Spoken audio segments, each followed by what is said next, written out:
আপনি স্পোকেনে ফ্লুয়েন্ট হতে চান, পাশাপাশি আপনি চিন্তা করতেছেন পার ডে 5টা 10টা 15টা এমনকি 20টা করেও আপনি ভোকাবুলারি শিখবেন। আসলে ভোকাবুলারি শিখলে আপনার হয়তোবা ভোকাবুলারি লেভেলটা অনেক আপগ্রেড হবে, কিন্তু আপনি স্পোকেনে ফ্লুয়েন্সি হতে পারবেন না। স্পোকেনে যদি আপনি ফ্লুয়েন্ট হতে চান, আপনাকে ভোকাবুলারি যতটুকুই শিখেন না কেন এটাকে অ্যাপ্লাই করার মেথড জানতে হবে। লাইক আপনি কিন্তু অনেকগুলো ভোকাবুলারি আপনার অজান্তেই আপনি অনেক কিছু জানেন। যেমন অ্যাপেল অর্থ আপেল, তারপর ইট অর্থ খাওয়া, রেড অর্থ লাল, এরকম শত শত ভোকাবুলারি আপনি জানেন, বাট এটাকে অ্যাপ্লাই করার যে মেথডটা এটা আপনার মধ্যে এখনো নাই।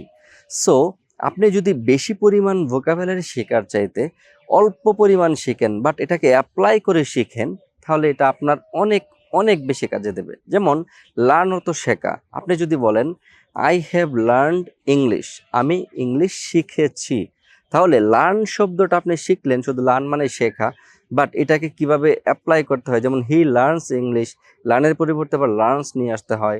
আমি ইংরেজি শিখেছি, এটাকে আবার লার্নের পরিবর্তে লার্নড হয়। কখন কোন মেথডে আমরা একটা শব্দার্থকে ইউজ করতে পারি, এটাকে যদি আপনি ভালো করে আয়ত্ত করতে চান, অবশ্যই আপনাকে ইংলিশ ভোকাবুলারির পাশাপাশি আপনাকে সবচেয়ে বেশি গুরুত্ব দিতে হবে যে কিভাবে আমরা এটাকে অ্যাপ্লাই করব। সো বেশি ভোকাবুলারি শেখার চাইতে আপনাকে যদি অ্যাপ্লাই করার মন মানসিকতা আপনার মধ্যে চলে আসে, এটাকে কিভাবে ইউজ করতে হয় এবং এটাকে বাক্যে ইউজ করে কিভাবে প্র্যাকটিস করতে হয়, তাহলে ফ্লুয়েন্সি অটোমেটিক্যালি চলে আসবে। আজকে এতটুকুই বলার ছিল। ইনশাল্লাহ আপনাদের সাথে দেখা হবে আবার কোনো একদিন কোনো নতুন কোনো ভিডিওতে।